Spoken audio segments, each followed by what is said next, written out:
looking at the restaurants from a guest point of view and cooking in the restaurants is night and Very day. different. Is basically night and day. The glamour on the outside is not so glamorous on the inside of the kitchen.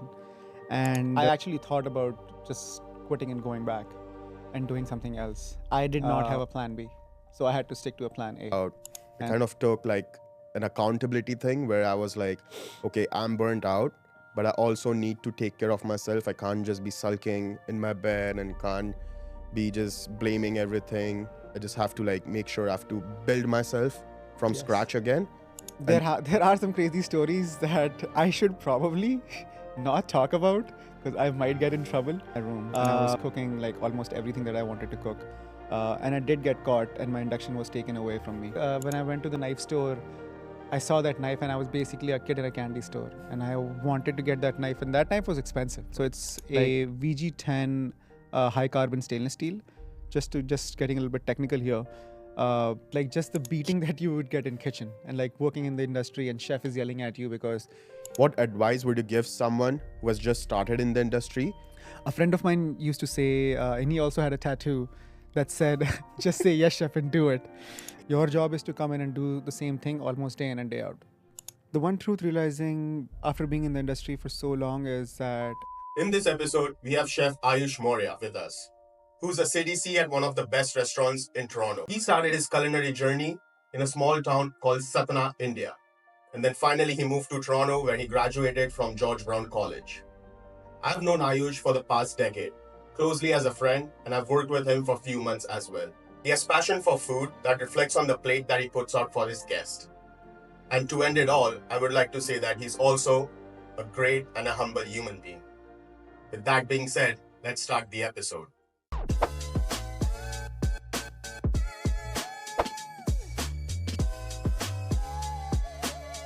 And welcome to the podcast. And let's welcome Chef Ayush Maurya. thank you, Sahil, for having me on your podcast. So let's start with a question of how was it growing up in Satna? Because from what I know, Satna is a small town. And that's all I know about it. Satna is indeed a small town. It is a small town in Madhya Pradesh, that is the most central part of India. Growing up there was definitely a very humbling experience. The lifestyle is very simple, and people just go about their day, do their thing, come back home. I've never seen anybody like I feel like it's a city where I haven't seen people having too much ego about anything in general, even though if they have money or they don't, or like no matter where they come from. It is a city with a very simple lifestyle and honestly like good food. Like a humble city, you would say. A humble city. So that explains where your humbleness comes from. You could say that. Yes, for sure. That's good. So you spoke about like the city has good food. Yes. Like tell us more about it. Like what do you mean by good food? I mean, obviously, good food would be different for everybody growing up in a different city. For me, since I grew up in Satna, that's the food. Growing up, kind of like the memories are engraved in my head of the food that was available in Satna. And honestly, like it's the food like talking about samosas or pani puris or like roadside Chinese food. I think that is available everywhere, almost in every part of India.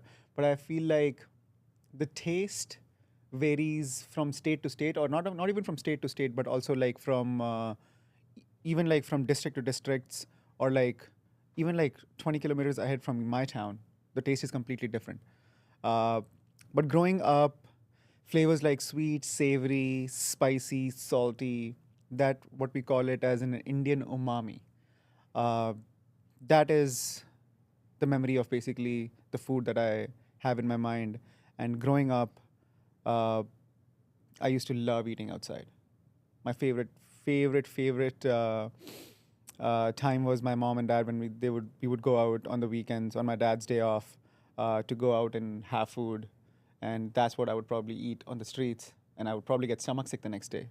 But the food in the streets is especially hygienic In India. in Yeah. India. But yeah, that's a memory of me eating that food growing up, and that's where I also kind of get my inspiration from cooking too. So I'm believing that's where you became a foodie first, and Yes. that's what influenced you to become a chef or like pursue this career. Am I right? I would say so. It definitely had played a little bit of a role in me becoming a chef, especially because I like eating first. I love food, and I know that sometimes you just start eating and don't really think about what it's gonna go do to your health. But I don't think it matters in the moment, and you realize that after that, uh, that might have been a wrong decision. Because the food is good. Like Food you, is you, you good. don't think about the consequences when you're eating good food, right? Exactly. Like you think about Exactly. it like maybe the day after. Exactly, exactly. But yeah, that has played a little bit of role in me becoming a chef today, 100%. With that being said, you moved from Satna to Mumbai to get a degree in IHM Mumbai, where we both went to college for culinary graduation. Yes. So tell us about how was that move? Like what made you decide to go to IHM Mumbai? Honestly, me going to Mumbai was a decision that, honestly, I didn't make that decision. I had a couple of cities in mind. So Delhi was an option, going to Goa was an option, and going to Mumbai was an option. And Fortunately, I got into the School of Institute of Hotel Management and Catering Technology in Mumbai, which was or is still probably one of the best schools to learn culinary in India.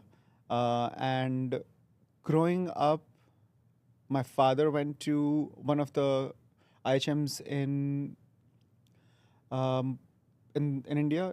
There was an IHM in the city of Lucknow, and he has also inspired me to uh, do cooking or like do something in the hospitality industry. So coming to Mumbai was definitely a decision that was taken by me and my family and my parents. They definitely played a huge role in this. But also moving to Mumbai was a nerve-wracking experience.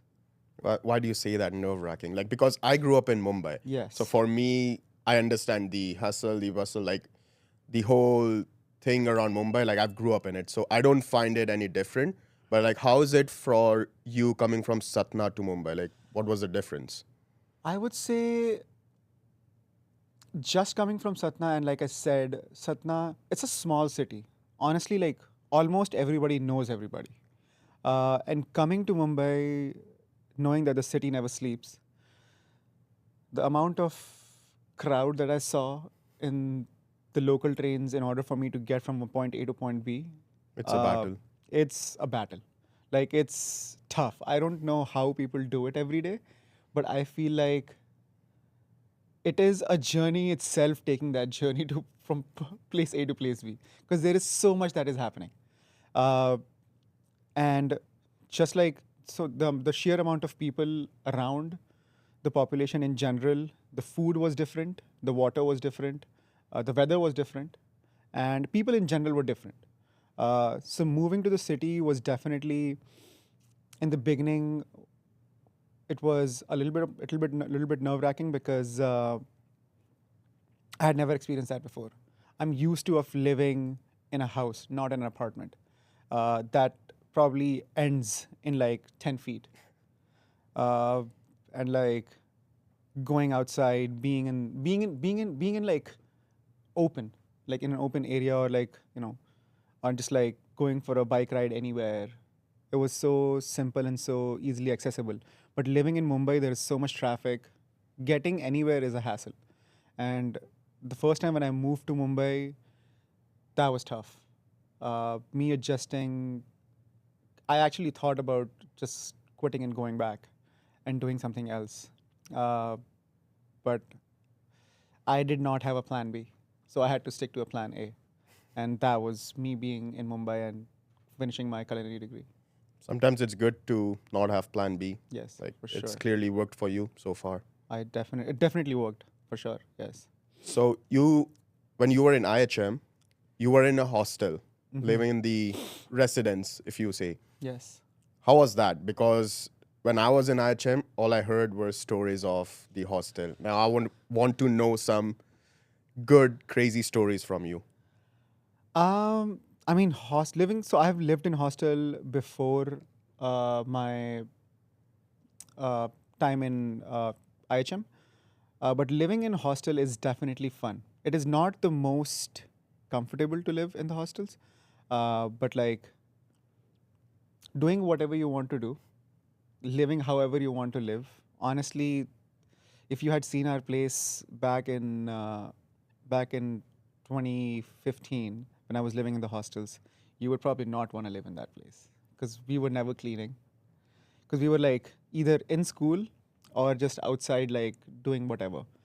Uh, and it's also a fun experience living with your friends and roommates. There are so many different things that you learn from different people living about their culture and about their city. Uh, it gives you a sense of community. Uh, and you have a lot of fun too. Uh, there are some crazy stories that I should probably not talk about because I might get in trouble. Uh, but yeah, we were not allowed to cook inside the hostel, but we all had inductions, or at least I had induction in my room, and I was cooking like almost everything that I wanted to cook. And I did get caught, and my induction was taken away from me uh, by my warden. But you know, uh, and even like things like back in the day, like sneaking in alcohol inside the hostel, uh, and like drinking it after the hostel was closed, and you know the warden is asleep. You're partying inside, doing a party in your room, and calling your friends over. It was definitely fun and good memories to have, and the time that you spent with your friends that you honestly don't get to do anymore because you're always busy and working, and you have a life that is not degenerate, basically. So yeah, that was my time in hostel. But it is. I feel like everybody should go through that uh, time where you live with your friends to experience uh, just the environment in general. I feel like that builds a lot of character too, because like you're living by yourself and you For have like sure. all the freedom, but then You're soon doing you your own realize like clothes. there is freedom, but then Yes. you have to limit yourself as well. I Yes. think that builds a lot of character. Yeah, exactly. Right. You're washing your own clothes, doing your own bed, cleaning your own house. And when you were at your home, your mama or your maid would do that for you, or your house help would do that for you. But not when you're living by yourself. And it also definitely um, gives you an insight of what is about to come in life. Like you have from going to somebody taking care of you, taking care of yourself, and being responsible for somebody else in the future. Uh, you are basically preparing yourself for that, because not if like you may or may not be living with your parents or with your guardian for the whole of, for almost all of your life. But if you are not, then it will definitely teach you some lessons that you will take over in future with you, and that will help you in life in general. I feel like it gives you a perspective and helps you appreciate more of what your parents did for you, Mm-hmm. because now you realize like what it takes to keep a human being functioning basically. For sure. With that being said, let's move on to your journey from Mumbai to Canada. Mm-hmm. And let's talk about how it was for you working in the industry as industrial trainee to moving up to commie and now becoming a CDC. Like just walk us through that journey. Oh man, it's been a long journey. Yeah, so my journey from Satna to Mumbai to Canada is long. Uh, I met our mutual friend back in Mumbai when I was working with him in one of the restaurants in Mumbai, and he was telling me about his plans to come to Mumbai. And honestly, I jumped on that train. I did not think or did not even have an idea of that I was going to go to abroad so soon. because I was planning to go to Australia in like 2 years. I was gonna complete my management training program, which is like a campus selection that you get after you're done graduating your culinary school. And I thought that just going to Canada now would be a better option since somebody's already going, and he already has done all his research. So I honestly just jumped on that train, uh, landed here in like right after that in like 4 months. That plan was very sudden. We thought that it was a better idea to just do this together since we didn't know anybody who was already here, apart from you, obviously. So yeah, I honestly just jumped on that train and made my move to Canada, and obviously here I am. And talking about my journey as an industrial trainee in India and being a chef here, honestly, when I was doing my internship, it was mostly, at least back then, I can't say anything about now, but at least back then, it was more of a labor work that the chefs at the moment in that particular hotel didn't want it to do and asked us to do it. So honestly, like just getting the mise en place from the commissary to the kitchens, uh, peeling onions, peeling shallots, chopping tomatoes. And honestly, that was, I'm not going to say that I didn't learn nothing, but what I actually learned was the resilience The work ethic. and work ethic.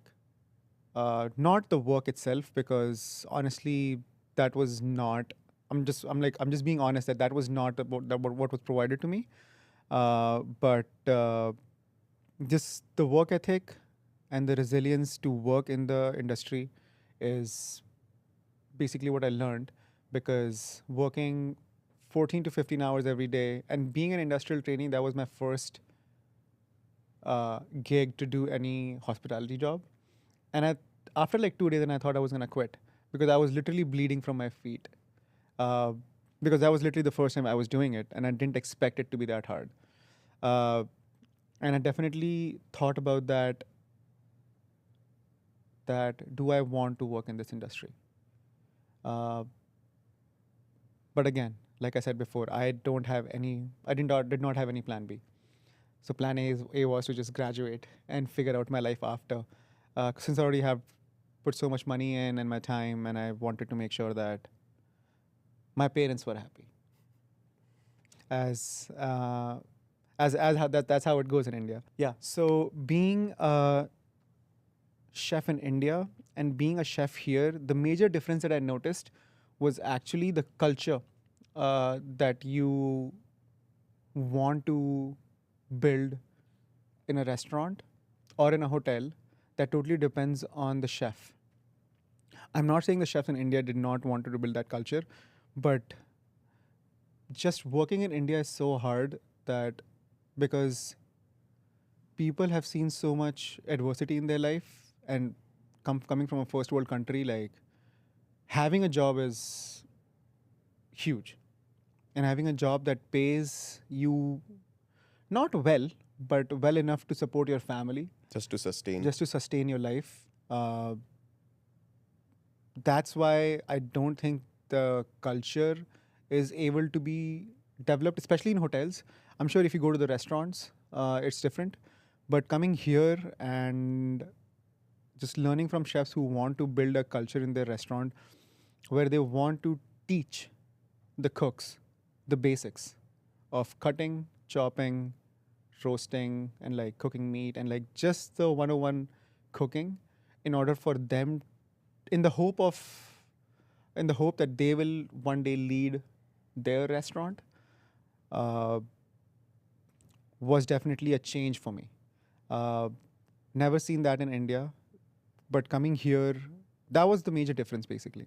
Uh, and basically, that's what I've learned from my mentors as well. Making sure uh, the young cooks are learning the basics of cooking, holding knife, how to cut vegetables, how to blanch vegetables, The how to cook a fundamentals. protein, the fundamentals of cooking, plating food, and designing a menu. All that stuff is nice, but if you don't really have your building blocks, like your foundation solid, you'll probably have a hard time managing or owning a restaurant in future when you want to do that later in your life. So you mentioned that you basically hopped on an opportunity when you came here, right? So for someone, I'm pretty sure like there are a lot of people who are watching this who are like young cooks who want to grow in the industry. So for someone who just hop on an opportunity and who ended up becoming a chef de cuisine of a very, very good restaurant, in my opinion, how would someone go and do that? Like what did you had to do, and what were the challenges you faced then and still? And for someone who's aspiring to be just like you, what would they do? Honestly, first of all, find a passion. You need to be very passionate uh, about food and hospitality in general to uh, be even a cook. Uh, as you and I, we both know that it is a very tough industry to work in, mentally and physically challenging. If you don't find the passion and the fun, because you'll be working long hours, and if you're not willing to work that many hours, the industry is probably not for you. Uh, I mean, I'm sure you can probably work lesser hours and have a better life and be a chef. But for a restaurant that is very uh, like food driven and fine dining, you have to put in a lot of effort. Uh, I always find myself enjoying the process.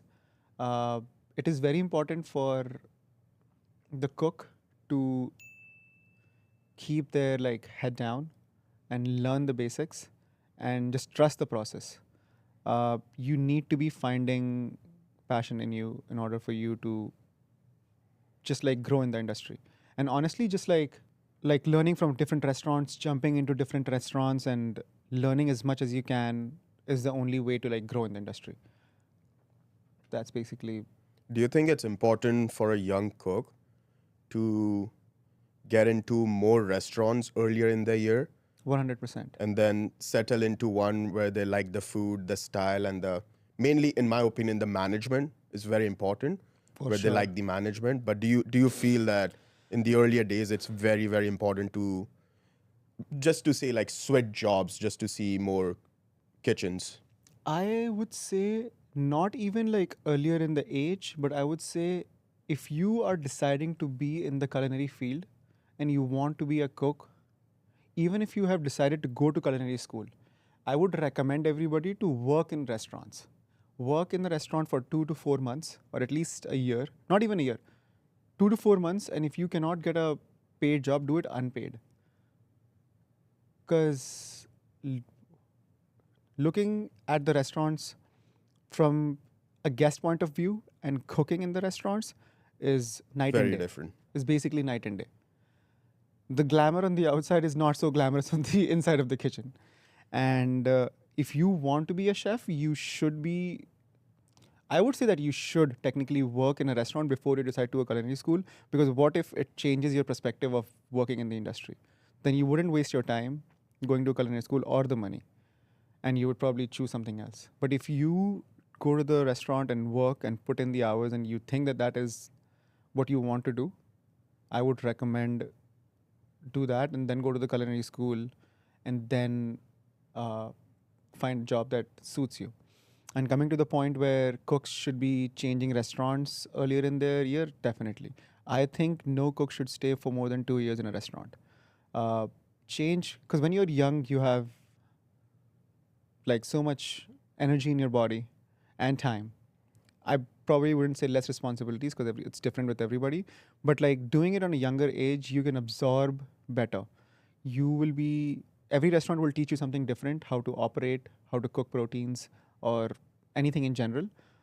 Everybody would have a different style of cooking. I would recommend every cook to explore as much as they can to find what suits them and basically make their move from there. It's good that you mentioned that a cook should or a person should work in a kitchen first and take the decision, because in one of our previous episodes with Sarish, where we talk and we are mentioning that how in IHM, after we get into the industrial training phase, Yeah, you find out after. most of the people quit because that's Yes. when you realize like, oh, this is not for me. Not Like for all me. the glamour that I saw on the TV Yeah. is not the same. That Yeah. brings me to the next question. What are your thoughts on the TV reality show and the YouTube channels that you see, and thinking like watching that for someone who's watching that would take up the industry? What are your thoughts on that? Honestly, MasterChef is not for professionals. If you are going to watch a TV show that you want to get inspired from, that would be MasterChef professionals. But don't watch MasterChef or like any other competition and think that that's what I want to do. If you want to compete, yes, go ahead, do that. But if you want to work in the industry, that is not what you will be doing. If you are training on a competition for a competition, you will be training. You will be like cooking multiple dishes, thinking about food. Working in a restaurant, you will probably be making the same dressing for 4 months, or Maybe like more. maybe even more, and like chopping same vegetable for 4 or 5 months, because the menu is same. Chef designs the menu, and the cook will just execute the menu. Your job is to come in and do the same thing almost day in and day out. And it is very important for a cook to understand that, or a person who wants to be a cook to understand that MasterChef is, or like any cooking reality show in general, is not applicable to the hospitality industry or to the culinary industry. YouTube channels, on the other hand, if it's a competition, same thing. But if it is something that you can learn from, so like different recipes, cooking techniques, how to honestly like Or a day in life. or a day in life. Honestly, people learn. You can learn how to cook on YouTube. Like you can, if you are a chef who makes sushi, but if you want to learn how to make a pizza, you can totally go on YouTube and learn that. It's a good tool to learn and get hone your skills. But again, work. The only way you will find out the reality of the industry is to work in the industry. TV is, I think, it's BS. It doesn't work. I agree. But that's how I got into this too. By TV? By TV. Me too. I saw By TV, MasterChef. exactly. And I was like, this is what I want to do. I exactly want Exactly. to impress Gordon Ramsay or someone and Yeah. like have my black box challenge. But Yeah. yeah, it doesn't work I mean, like I that. feel like every cook kind of gets their inspiration from there. Yeah. You can be inspired, but don't think that that is the reality. I feel like what happens is like you come into the, say, a college or the industry thinking that like, oh, that's what I will be doing or I want to do. Right. And then you get into the industry and then you realize like, oh, this is like exactly the opposite of what they show. Yep. But somehow you kind of start enjoying the hustle, you start enjoying the workload and everything, and you get into Or you it. don't have a backup option. Or you don't have a backup option. That's true. Yeah. With that being said, let's talk about industry. What changes have you noticed in the past 5 years, and what changes do you wish to bring in the industry by yourself? Honestly, just taking an example of my own restaurant, the owners had decided to just take the tip system out and give everybody a fixed wage. As you would know as well, industry does not pay well. Like you are on your feet for such a long time, and you're not really drinking or eating properly, and not even making well as well. Uh, so having a fixed income will give you a perspective of this is how much you're going to make in a month, and you can plan accordingly.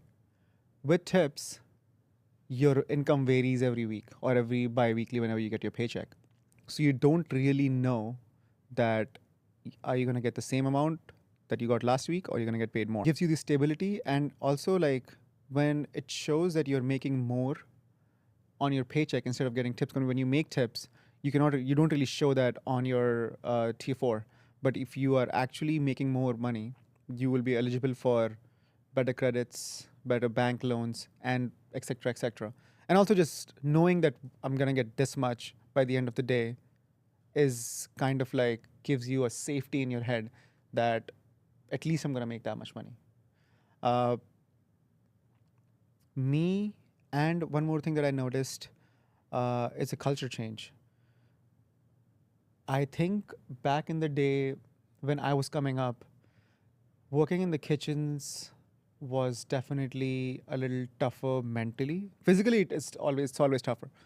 Uh, but like just the beating that you would get in kitchen and like working in the industry and chef is yelling at you because you didn't cut vegetables right or your You eggs split are the overcooked sauce. or the sauce is split or the duck is overcooked.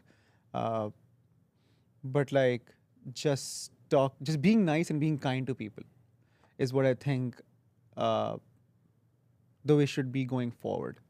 I'm sure there is a time and place for the things that if it needs to get done, if it needs to get done, because after all, we're in the hospitality industry, and the guest should not suffer from whatever is going on inside the kitchen or outside the kitchen, because obviously that's not their problem. But making just being kind to people and having empathy is something that I would probably like to see more in the industry.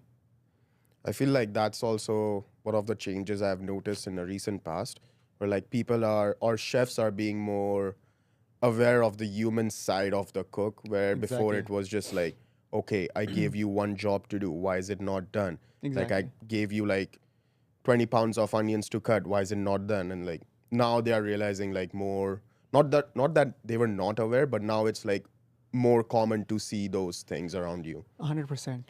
So what is that one truth you realized about this industry once you start working in it? The one truth realizing after being in the industry for so long is that you need to be mentally prepared for anything that will come your way that day. No matter how good of a day you're having, as soon as you wake up, you go to the gym, you eat your breakfast, you go to work thinking that I'm going to have a great day. You get to work, you might have pulled some random shit yesterday that you did not know about. You come to work, as soon as you enter, you're eating a shit about it. You're like you've been told right away, Yeah, like, hey, you've you been told fucked right up away, and the yesterday. whole day is, uh, ruined. Or not even ruined, but like, Just stays in your head it more. stays in your head more. Uh, so just being mentally prepared of that anything can happen, basically. That's good. So since we are also a fitness channel, I would like to ask you this question. How big of a role does fitness play in this particular industry, in the industry of culinary? Honestly, before, like in like 2-3 years before I started going to the gym and working out, honestly, I did not give a shit about working out. One of the reasons why I worked out was you. And I had seen you from being really, chubby, or I'm going to call you fat, bro. Fat to being fit right now was definitely an inspiring journey. Uh, and I think not just that, but like just I'm also getting old. Yeah. And like you will start to notice that you are getting old when you wake up the next day and your legs are sore and you're not as explosive as you when you were 22, and you can probably just run a 10K without stretching. Uh, Or when you come from a football game and you're sore for 2 days and you're like, exactly. what's wrong? Yeah, there were so many different parts that would be hurting that I didn't even know that could hurt. And so age is definitely a factor, but like not even that, but just I feel like if you go to the gym in the morning or whenever you are, uh, since the job is so physically demanding and mentally, you're always on your feet. Working out is very important. Uh, you're on your feet for 12 hours a day, or even so, 8 hours a day. Just being on your feet definitely takes a toll on you. So making sure that I feel like stretching. Honestly, if you don't want to work out, that is also fine. But definitely stretch or do yoga so you're not tight. Because you will feel that when you're getting old. And definitely working out has changed my life. Uh, Whenever I go to work in the morning, I have worked out, if I have worked out in the morning before going to the gym, I feel like I can conquer the day. I'm so turned up when I get to work, and as soon as I get to work and people see me, they know that I'm turned up. And I've gone to the gym this morning because like there's a different aura and different energy. Like as soon as I would enter, like I'm hyped up and I'm just like trying to conquer the day and thinking that, you know, I'm going to like crush this day today. And it has also definitely helped me mentally because I feel good about myself when I go to the gym, and that kind of gives me a joy of doing it even more. And obviously, there are so many, obvious benefits to it. Uh, you're lifting big pots in the kitchen, so your back is involved. You're always sauteing something with hands. Your hands and your biceps are involved. So making sure that uh, those things are taken care of before you go to the gym, before you go to the work, is definitely helpful. I was going to mention the same stuff. I feel like for me personally, going to the gym or working out or for going for a run before work does one major thing that's like it builds a confidence in me, because once you get out that one workout out of the way, it builds that some Momentum. kind of momentum and some belief in you, like, okay, now whatever comes next, that's Yeah. fine. Like Yeah. once you have ran like a interval of like 8 into 800 that took you like an hour and a half before the work, Yes. and you're like, okay, now nothing at work can happen that's gonna top this. So like Yes. you're more prepared, and it shows. Like your coworkers realize like, okay, like now you have become more reliable because nothing is like bothering you as much, whereas before you would lash out or you would like throw a tantrum or like, Yep. why is this wrong, now you'll be like, now you become a problem solver because you're calm in 100%. such situations. Exactly. That's what I've noticed that workout has done to me before.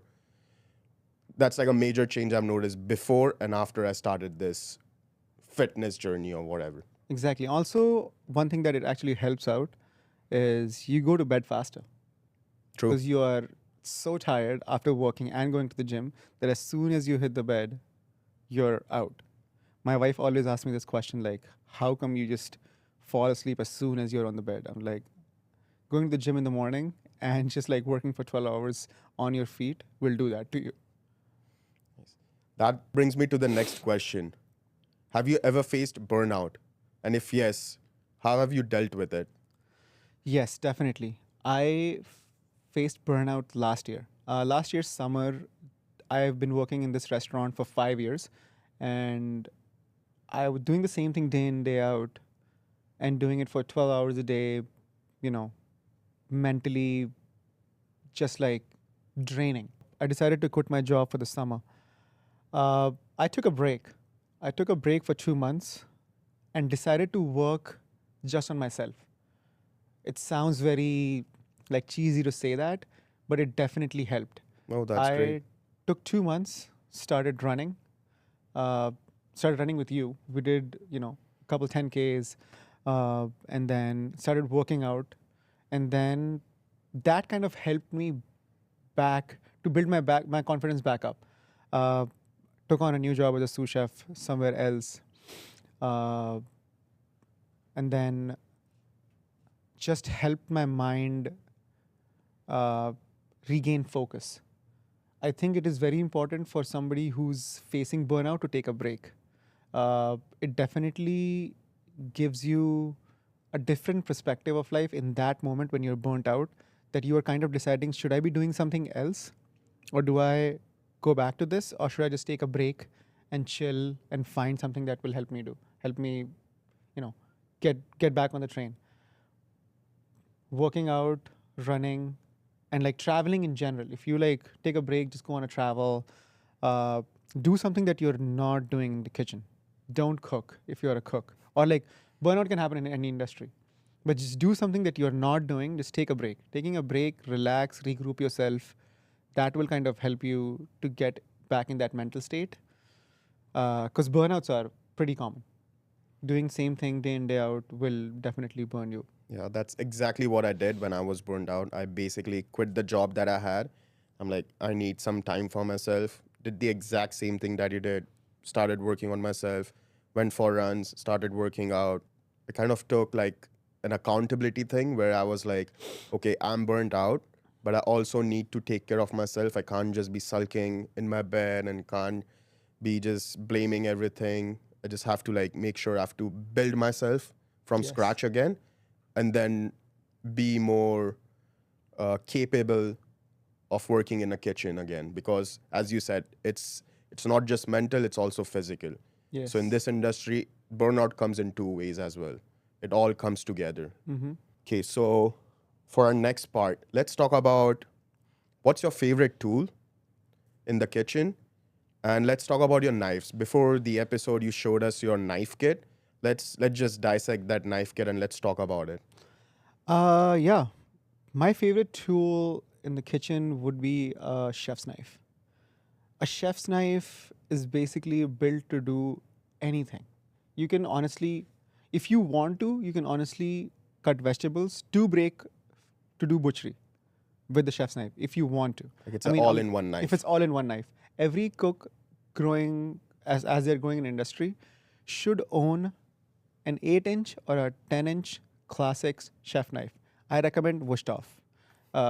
It's a German knife, really like solid steel, does not break, and very reliable. It will probably last you a lifetime. I have a Wusthof. It's Yeah. been like 5 years. It will probably never fade away before you fade away.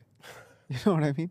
So That knife, should be their tagline. yes, that knife will last you for life. A chef's knife, you can basically cut any vegetable you want, any herbs you want, any protein you want.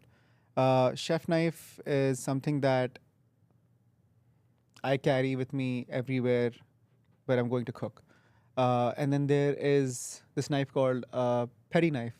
So petty knife is a smaller version of knife. The blade could vary. The size of the blade could vary.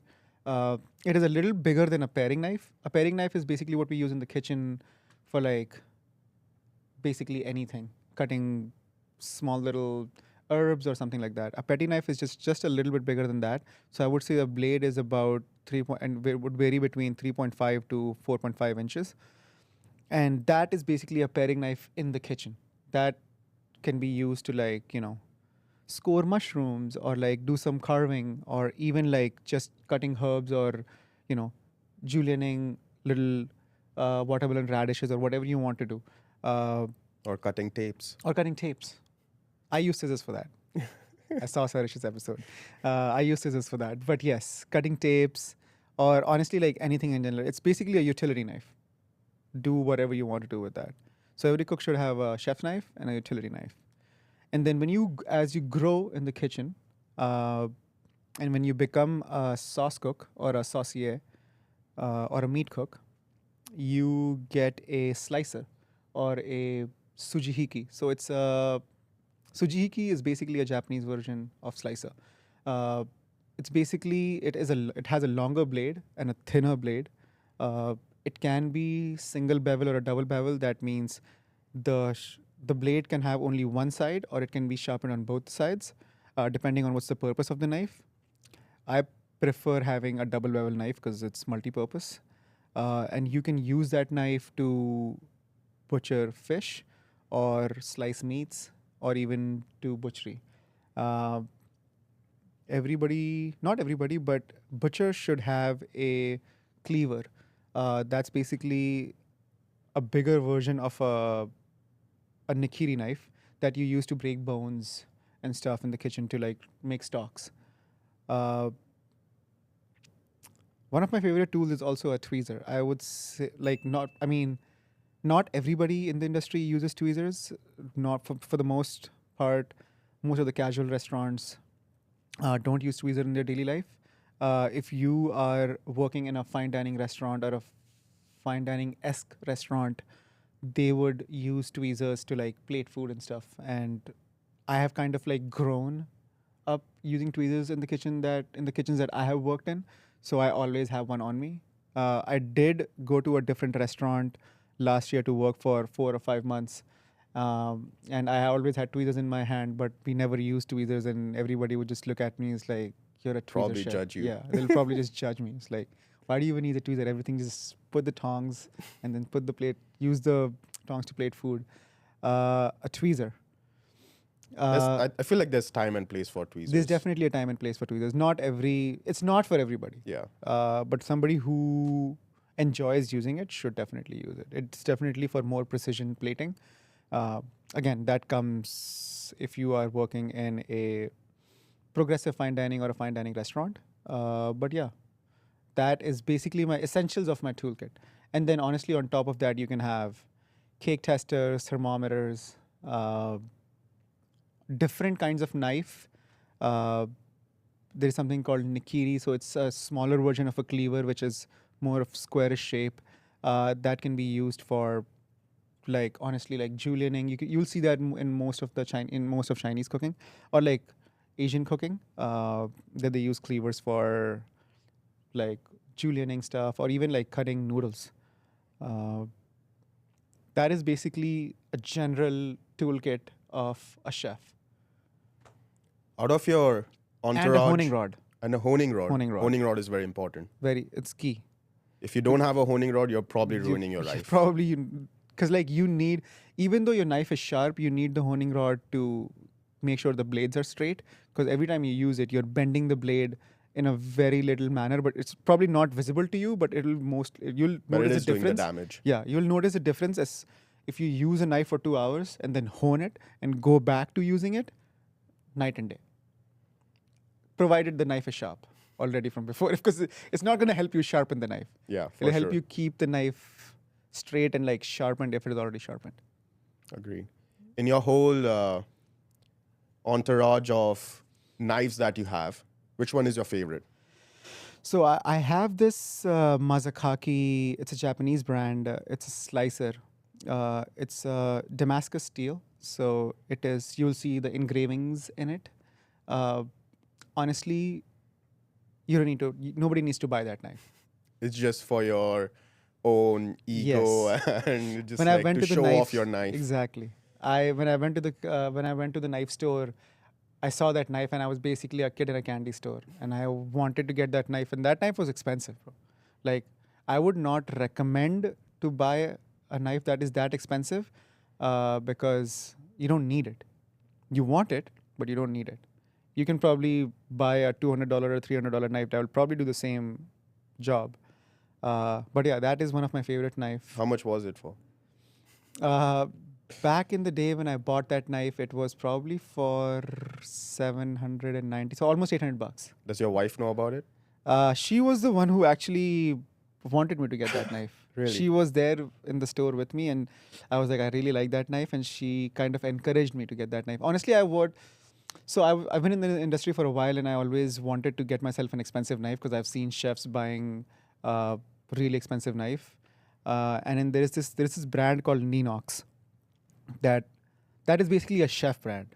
If you are a chef, you should, but you should, treat yourself with that knife, because all the knives. I like Ninox. Yeah, all the knives is probably more than $1,000 a knife, and it's got different like handles and different steels, and it is very fancy.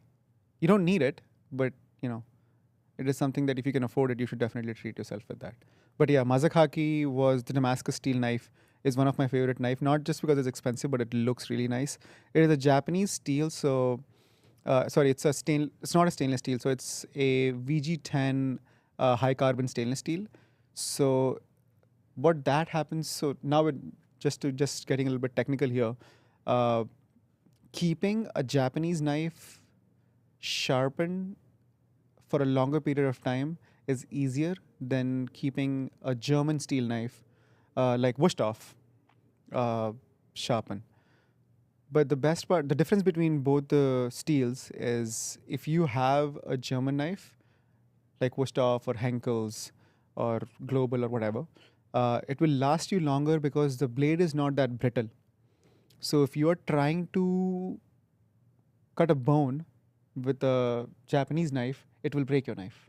Yeah. And if you're trying to cut a bone even with Henkel's or like Wusthof Classic, it will take a little while because there is not enough weight in the. But if you're trying to break like a duck bone or a chicken bone, it will easily break But it's that. more sort of a heavy duty knife. Yes.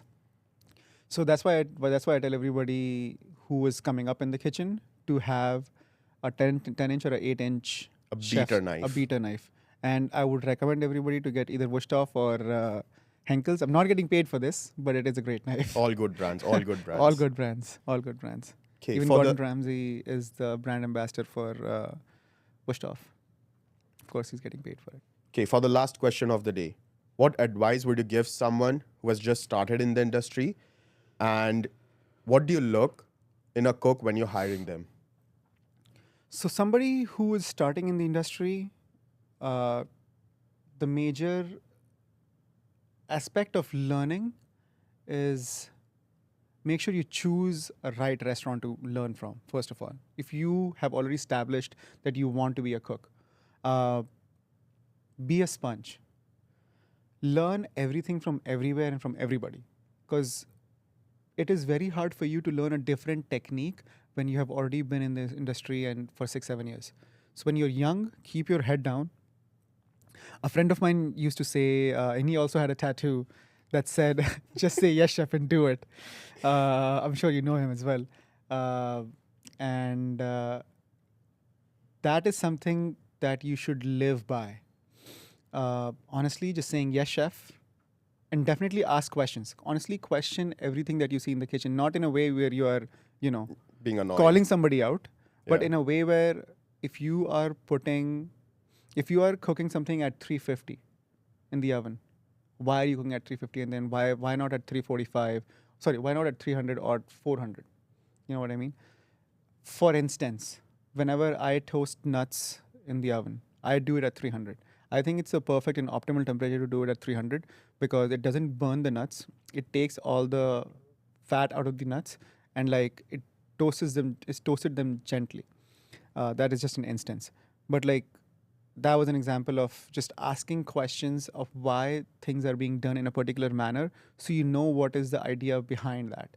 So in order for you to in future to make a dish, you can play with that recipe if you want to be doing that, or if you want to do something else that is no, you didn't learn before, or no, not even that, but like that you want to do something differently if you already know the basics of it. So knowing the basics, keeping your head down, just being a sponge and learning everything from everybody is what I would recommend a cook who's coming up. And when I'm hiring, the biggest thing I look for a cook when I'm hiring is to have a good attitude. Because honestly, skills and knowledge is something that you're going to be taught at restaurants and even in school. But being and having a good attitude is something that I can't teach you. You have to have that in yourself. You have to be willing to, keep your ego aside and just take the beating from the chef if something, if they're teaching you something, or like, if they're sometimes you do something wrong and they're giving you shit about it. All you have to do is just say yes, chef. That is something that I have learned growing up, and it has definitely helped me to get where I am. And that is what I look in the cooks, is having a good attitude. And something very important that you should learn while you're working in the industry or even being in the school is to be clean while you're working. That's a big one. That's a big one. Because if you're not clean, it's tough to work around the kitchen. And especially when you're working with food. Especially when you're side by side with someone and like you're sharing the table space and basically Exactly. sharing the tools as well. Exactly. And having a good self-hygiene. Take a shower every day. Very important. Make sure your nails are cut. Make sure, your hair is tied back. Wearing a hat in the kitchen. Honestly, obviously, if you're a chef, you don't have to wear a hat. But if you're a cook cooking on the line and dealing with the food like every minute, making sure that your hygiene has to be on point. That is something that that are the attributes that you should have before you come to the industry. Okay, that's some great advice. That brings towards the end of the episode. Thank you for coming. And is there anything else you would like to say before we go? No, just thank you for having me on the podcast. It was really nice to share my thoughts and opinions about the industry, and just talking about it was fun. So definitely an enjoyable experience for me as well. So yeah, thank you for having me. Pleasure having you. Yeah. That's it for today's episode. And if you like such content, please follow. Like and subscribe. That's it. And smash that like button, like I smashed you, mama. last night.